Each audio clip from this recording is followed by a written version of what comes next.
ଜୟ ଜଗନ୍ନାଥ ପିଲାମାନେ ଆଜି ଆମେ ଏଠାରେ ଗୋଟେ ସୁନ୍ଦର ବିଷୟରେ ଆଲୋଚନା କରିବା ଯୋଉଟାକି ଅଛି ତମର କଣ ଅର୍ଥ ବ୍ୟବସ୍ଥାର କେନ୍ଦ୍ରୀୟ ସମସ୍ୟା ବଳି ଅର୍ଥାତ୍ ଆମେ ଯେତେବେଳେ କୌଣସି ଦ୍ରବ୍ୟକୁ ଆମ ଅର୍ଥ ବ୍ୟବସ୍ଥାରେ ଉତ୍ପାଦନ କରୁ ସେଥିରେ ଆମେ କେଉଁ ପ୍ରକାର ସମସ୍ୟା ବଳି ଗୁଡ଼ିକର ସମ୍ମୁଖୀନ ହୋଇଥାଉ ଯୋଉଟାକି ତମ ଇଂରାଜୀରେ କୁହାଯାଏ central problem of N economy. ମୁଁ ତୁମକୁ ପୂର୍ବ ଭିଡିଓ ମାନଙ୍କରେ କହିଛି ଯେ ମଣିଷର ସବୁବେଳେ ଅଭାବଟା ଅସୀମ ଥାଏ, ଅସୀମ ମାନବୀୟ ଆବଶ୍ୟକତା ଥାଏ, ମଣିଷର ଆବଶ୍ୟକତା ଅସୀମ ଏବଂ ଏଇ ଅସୀମ ଆବଶ୍ୟକତାକୁ ପରିପୂରଣ କରିବା ପାଇଁ ଆମ ପାଖରେ ସମ୍ବଳ କଣ ଅଛି? ସୀମିତ ଅଛି, ଅର୍ଥାତ୍ ଅନଲିମିଟେଡ ୱାନ୍ଟସ୍ ରହିଛି ହ୍ୟୁମାନ ବିଙ୍ଗସ୍ ପାଖର ଏବଂ ସେଇ ୱାନ୍ଟସକୁ ଫୁଲଫିଲମେଣ୍ଟ କରିବା ପାଇଁ ଲିମିଟେଡ ରିସୋର୍ସ ଅଛି। এই ଅନଲିମିଟେଡ ୱାନ୍ଟସ୍ ଆଉ ଲିମିଟେଡ ରିସୋର୍ସ ରେ ହିଁ ଆମକୁ ଇକୋନୋମି ପ୍ରୋବ୍ଲେମ କ୍ରିଏଟ ହୁଏ।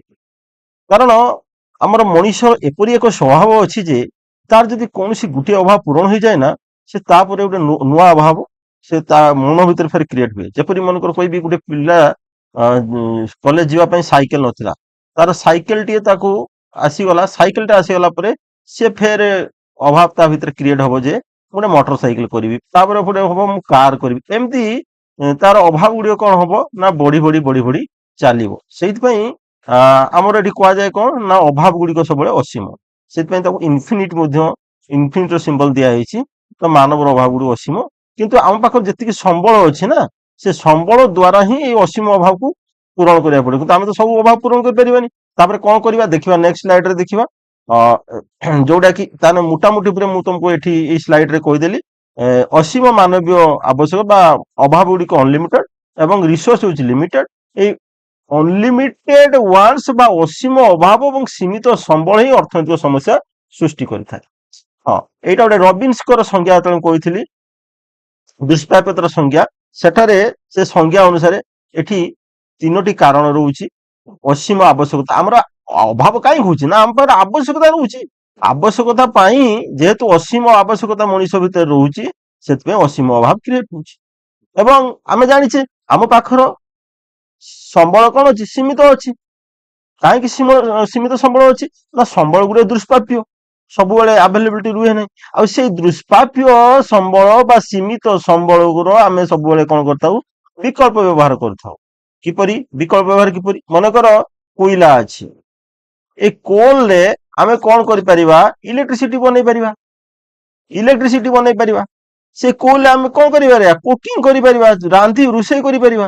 ତେଣୁକରି ଆମେ ଯଦି ଇଲେକ୍ଟ୍ରିସିଟି ବନେଇ ପାରିବା ତାହେଲେ କୁକିଂ କରିପାରିବାନି, ସେଥିପାଇଁ ଆମକୁ କୋଇଲା ମିଳିବନି।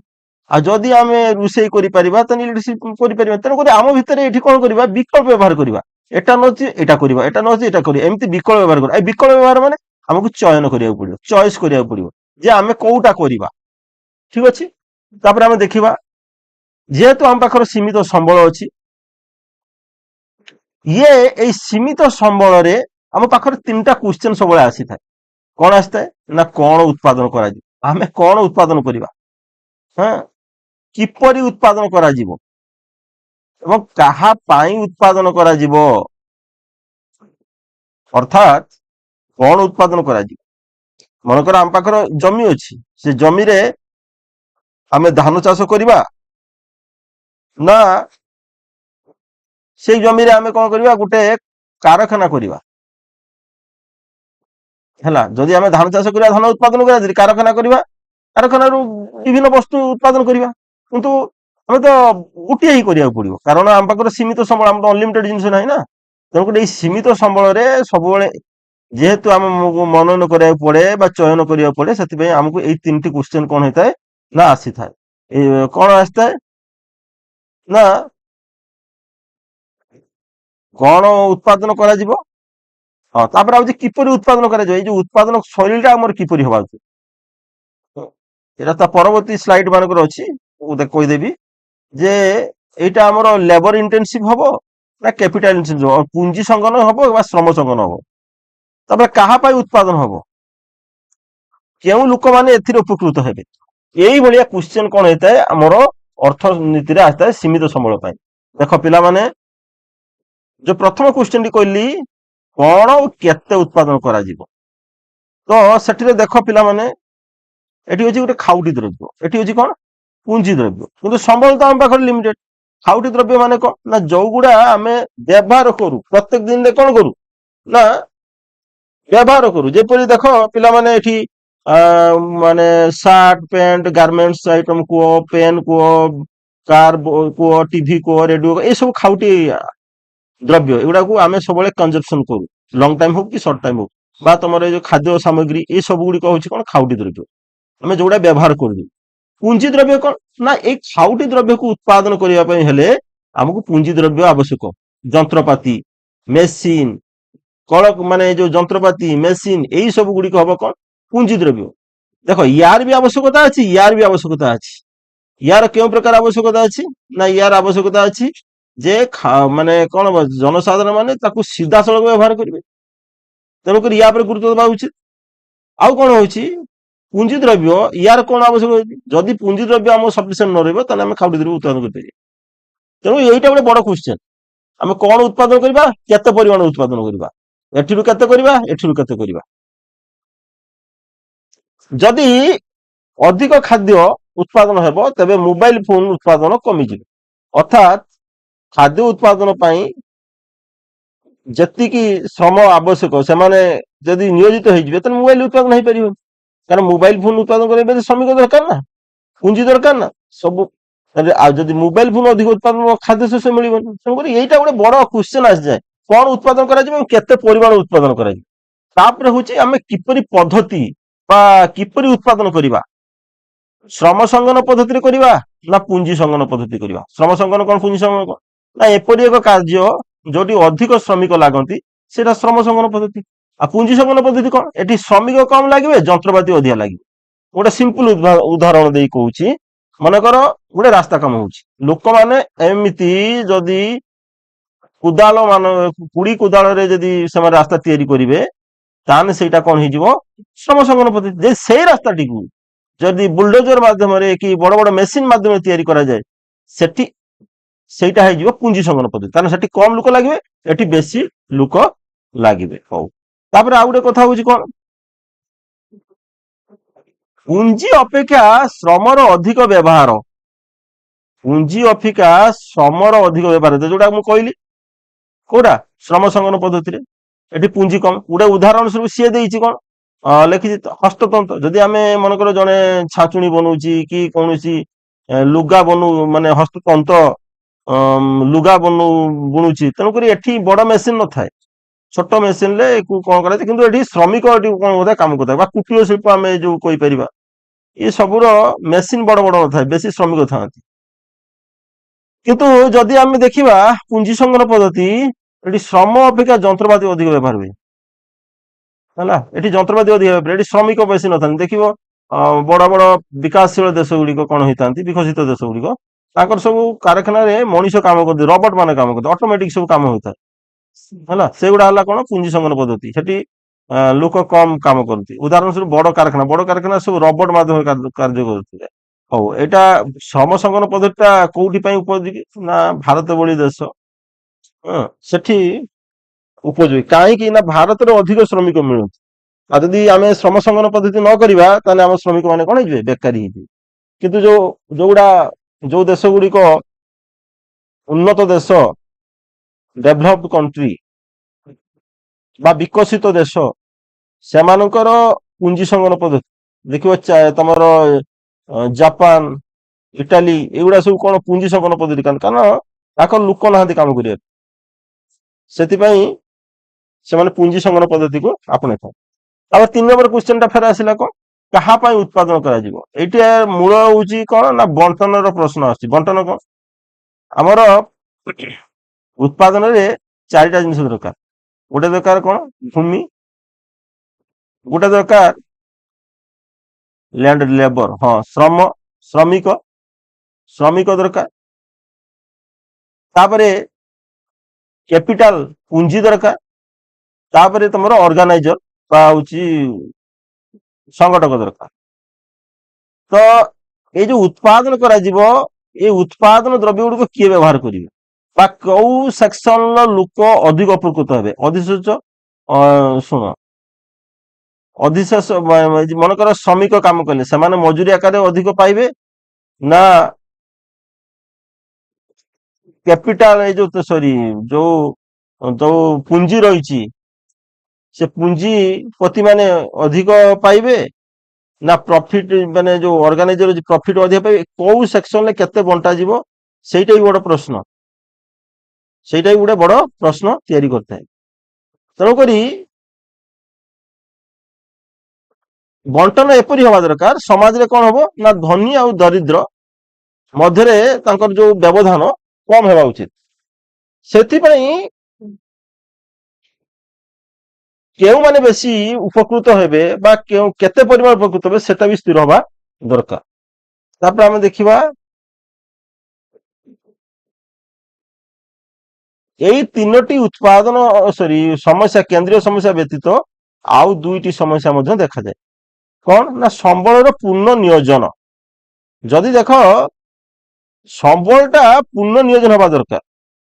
ଆମ ଦେଶରେ ଯେତେ ଶ୍ରମ ଶକ୍ତି ହଉ ବା ପ୍ରାକୃତିକ ସମ୍ବଳ ହଉ, ମାନବ ସମ୍ବଳ ହଉ ବା ପ୍ରାକୃତିକ ସମ୍ବଳ ହଉ, ଇଏ ପୂର୍ଣ୍ଣ ମାତ୍ରାରେ ନିୟୋଜିତ ହବା ଦରକାର। ଆଉ ଗୋଟେ କଣ ନା ସମ୍ବଳର ଅଭିବୃଦ୍ଧି, ଉତ୍ପାଦନ କ୍ଷମତା ଗୁଡା ବୃଦ୍ଧି ହବା ଦରକାର। କାରଣ ବିକାଶମୁଖୀ ଦେଶ ପାଇଁ ଏଇଟା ଗୋଟେ ଗୁରୁତ୍ୱପୂର୍ଣ୍ଣ। ଯୋଉ ଦେଶ ଗୁଡିକ ବିକାଶ ଆଡିକି ଯାଉଛନ୍ତି ସେମାନଙ୍କୁ ଉତ୍ପାଦନ କ୍ଷମତା ବୃଦ୍ଧି ହବା ଦରକାର। ୟାକୁ ବି ଆଖି ଆଗରେ ରଖିବାକୁ ପଡିବ। କାରଣ ଯୋଉ ଶ୍ରମ ମାନେ ସଙ୍ଗନ ପଦ୍ଧତିରେ ବେଶୀ ଉତ୍ପାଦନ ହୋଇନଥାଏ, ପୁଞ୍ଜି ସଙ୍ଗନ ପଦ୍ଧତିରେ ଅତ୍ୟଧିକ ହେଇଥାଏ। କାରଣ ମେସିନ ଅତ୍ୟଧିକ ସ୍ୱୟଂ ଚାଳିତ ମେସିନ ଗୁଡା ରୁହେ, ସେ ଯୋଉଟା କଣ ହୁଏ ଅଧିକ ଉତ୍ପାଦନ। ତାହେଲେ ଏ ସବୁ ଜିନିଷକୁ ମଧ୍ୟ ଆମକୁ ଦେଖିବାକୁ ପଡିବ। ତାପରେ ଆମେ ଦେଖିବା, ଏଇଟାକୁ ବୁଝିବାକୁ ହେଲେ ଗୋଟେ ନୂଆ ଜିନିଷ ବୁଝିବା, ଉତ୍ପାଦନ ସମ୍ଭାବ୍ୟତା ରେଖା ବା ପିସିସି, ଏଇଟାକୁ ଦେଖିବାକୁ ପଡିବ। ଦେଖ ଏକ ରେଖାଚିତ୍ର ସାହାଯ୍ୟରେ ଏଇ ଦୁଇଟି ଦ୍ରବ୍ୟ ମଧ୍ୟରେ ସମ୍ବଳ ବଣ୍ଟନ ହୋଇଥାଏ। କିପରି ନା ଏଠାରେ ଆମେ ଦୁଇଟି ଦ୍ରବ୍ୟ ନେଇଥାଉ, ସମ୍ବଳର ସମ୍ପୂର୍ଣ୍ଣ ବ୍ୟବହାର ହବା ଆବଶ୍ୟକ, ଆଉ କୌଶଳର କୌଣସି ଅପରିବର୍ତ୍ତନ ହେବ, ଅର୍ଥାତ ପରିବର୍ତ୍ତନ ହେବ ନାହିଁ। ଏ ତିନିଟା କନସେପ୍ଟକୁ ନେଇକି ଆମର ଏଇଠି କଣ ହବ, ଉତ୍ପାଦନ ସମ୍ଭାବ୍ୟ ରେଖା ବା ପ୍ରଡକ୍ସନ ପସିବିଲିଟି କର୍ଭ ର ଅବଧାରଣା କରାଯାଇଛି। କଣ ନେକ୍ସଟ ସ୍ଲାଇଡରେ ମୁଁ କହୁଛି। ଏ ଦେଖ ପିଲାମାନେ, ଏଠି ବିକଳ୍ପ ଆଗରେ ଯୋଉ ଅଛି, ଯୋଉ ଆମର ଯୋଉ ସମ୍ବଳ ସୀମିତ ଅଛି ଏବଂ ଆମ ଆଗରେ ଯୋଉ ଅସୀମିତ ଅଭାବ ଅଛି, ଅସୀମିତ ଅଭାବ ଭିତରେ ଆମେ ଦୁଇଟି ଅଭାବକୁ ଆମେ ଏଠି ଚୟନ କରୁଛୁ। ଗୋଟେ କଣ ନା ମଟର ଗାଡିର ଉତ୍ପାଦନ କରିବା, ନା ଲୁଗା ଉତ୍ପାଦନ କରିବା। ଦେଖ ପିଲାମାନେ, ଯଦି ମଟର ଗାଡି ଉତ୍ପାଦନ କରିବା ଏବଂ ଏଠି ନେଇଛି ଲୁଗା ଉତ୍ପାଦନ କରିବା, ହଁ, ତ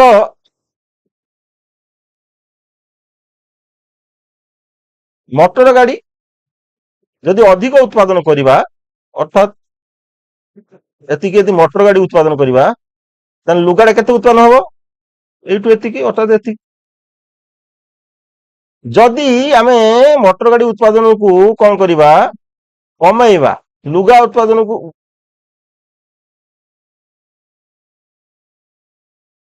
ମଟର ଗାଡି ଉତ୍ପାଦନ ଟାକୁ ଆମେ ଯଦି କମେଇଲେ, ତାହେଲେ ଆମର ଲୁଗା ଉତ୍ପାଦନ ଟା କଣ ହବ, ବଢିଯିବ। ବୁଝିହେଲା କି? ପୁଣି ଯଦି ଆମେ ଆହୁରି ଯଦି କଣ କରିବା ନା ଲୁଗା ଉତ୍ପାଦନ ମଟର ଗାଡି ଉତ୍ପାଦନକୁ ଆହୁରି କମେଇବା, ତାହେଲେ ଲୁଗା ଉତ୍ପାଦନ ସେଇ ତୁଳନାରେ ବଢିଯିବ। କାହିଁ ବଢିଯିବ ନା ଆମ ପାଖର ଯୋଉ ସମ୍ବଳ ଅଛି, ମଟର ଗାଡି ଉତ୍ପାଦନ କରୁଥିବା ପାଇଁ ଯୋଉ ବିନିଯୋଗ ହଉଛି, ସେ ସମ୍ବଳ ଗୁଡା ଲୁଗା ଉତ୍ପାଦନ ଆଡିକି ପଳେଇଛି।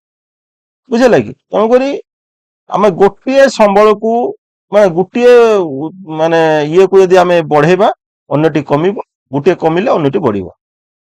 ହେଲା, ତେଣୁକରି ଏଇ ଯୋଉ ଏ ପଏଣ୍ଟ ହଉ, ବି ପଏଣ୍ଟ ହଉ, ସି ପଏଣ୍ଟ ହଉ, ଏଇଟା ହେଲା ଆମ ସମ୍ବଳର ଗୋଟେ ଦକ୍ଷ ବ୍ୟବହାର। ଅର୍ଥାତ୍ ଏଠି ଆମର ଫୁଲ ଏମ୍ପ୍ଲୟମେଣ୍ଟ ଆଉ ପୂର୍ଣ୍ଣ ନିଯୁକ୍ତି ସହିତ ସମ୍ବଳର ସମ୍ପୂର୍ଣ୍ଣ ବିନିଯୋଗ ହଉଛି।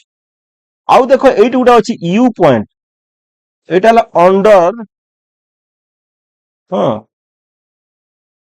Production point. ମାନେ ଏଠି ଦେଖ ପିଲାମାନେ, ଯଦି ଆମେ ଏଇଠି ରଖିବା, ମଟର ଗାଡି ଦେଖ କମ ଉତ୍ପାଦନ କରୁଛେ, ଲୁଗା ବି ସେଇ ଅନୁଯାୟୀ କମ କରୁଛେ, ଆମେ କରିପାରିବା ଏତିକି କିନ୍ତୁ କରୁଛେ ଏତିକି। ହଁ ସେମିତି କରିପାରିବା ଏତିକି କିନ୍ତୁ କରୁଛେ ଏତିକି। ତେଣୁକରି ଏଇଟା ଏଇଠି କଲେ କଣ ହବ, ଆମ ଏଠି ଅନଏମ୍ପ୍ଲୟମେଣ୍ଟ କ୍ରିଏଟ ହବ। କାରଣ ଆମ ପାଖରେ ଯେତିକି ଶ୍ରମିକ ଅଛନ୍ତି, ଯେତିକି ସମ୍ବଳ ଅଛି, ସେ ସବୁ ପୂର୍ଣ୍ଣ ବିନିଯୋଗ ହେଇପାରିବ ନାହିଁ ହେଲା। ତେଣୁ ଏଇଠି ଆମର କଣ ହବ, ଅନଏମ୍ପ୍ଲୟମେଣ୍ଟ ଦେଖାହବ। ତେଣୁକରି ଆମକୁ ଏଇ ପିପିସି କର୍ଭ ଉପରେ ହିଁ ଉତ୍ପାଦନ କରିବାକୁ ପଡିବ କୌଣସି ବି ପଏଣ୍ଟରେ, ଏହାର ଧ୍ୟାନ ଦେବାକୁ ପଡିବ। ଆଉ ଏଠି ଦେଖ ଡବ୍ଲୁ ଦେଇଛି, ଏଟା ହଉଛି ଅସମ୍ଭବ। କାରଣ ଆମ ପାଖର ନା ଏତେ ପରିମାଣର ଶ୍ରମ ନାହିଁ, ବା ଏତେ ପରିମାଣ ସମ୍ବଳ ନାହିଁ, ଯେ କି ଆମେ ଏ ପଏଣ୍ଟରେ କଣ ଉତ୍ପାଦନ କରିପାରିବା। ଠିକ ଅଛି। ତାପରେ ଦେଖ, ଏଇ ଦେଖ ମୁଁ କହିଦେଲି ମଟର ଗାଡି ଉତ୍ପାଦନ ଯଦି କମିଲା, ତାହେଲେ ସେଇ ଇଏଟା କଣ ହବ, ଲୁଗା ଉତ୍ପାଦନର ଆଡିକି କଣ ବଢି ଚାଲିବ। ତେଣୁକରି ଗୋଟେ ଯଦି କମିଲା, ତାହେଲେ ଅନ୍ୟଟି କଣ ହବ, ବଢି ଚାଲିବ। ଏଇ ଟାଇପ ର ଦେଖ, ଗୋଟେ ଯଦି କମୁଛି ଆଉ ଗୋଟେ ବଢୁଛି ହେଲା।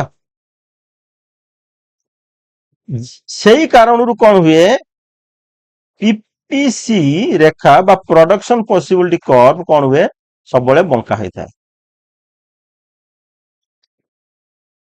ତେଣୁକରି ଗୋଟିଏ ଦ୍ରବ୍ୟ ଉତ୍ପାଦନ ପାଇଁ ଅନ୍ୟ ଦ୍ରବ୍ୟରେ କେତେ ପରିମାଣ ଉତ୍ପାଦନ ଛାଡିବାକୁ ପଡିବ, ଏଥିରେ କଣ ହୁଏ ନା ସ୍ଥିର ହୋଇଥାଏ। ତାପରେ ଆମେ ଦେଖିବା,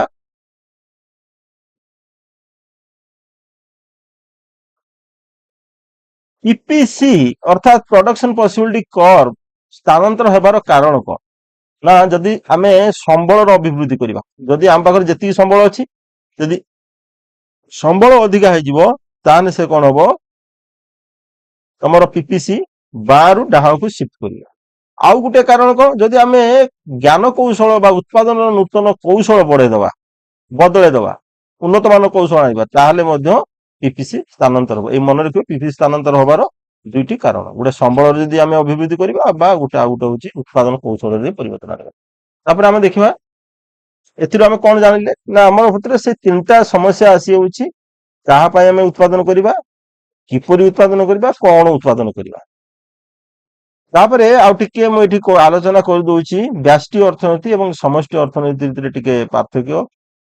ବ୍ୟଷ୍ଟି ଅର୍ଥନୀତି ତମକୁ କହିଛି, ଯୋଉଟା କି ତମର ମାଇକ୍ରୋ ଇକୋନୋମିକ୍ସ, ଅଧ୍ୟୟନ କ୍ଷେତ୍ର, ବ୍ୟକ୍ତିଗତ, ଉପଭୋକ୍ତା, ପରିବାର। ଅର୍ଥାତ୍ ଏଠି ଗୋଟିଏ ଗୋଟିଏ ଜିନିଷ ନିଆଯିବ, କୌଣସି ଗୋଟେ ବ୍ୟକ୍ତିର କଥା ବା କୌଣସି ଗୋଟେ ଉପଭୋକ୍ତାର କଥା ନିଆଯିବ, ବା ଗୋଟିଏ ପରିବାର କଥା ନିଆଯିବ।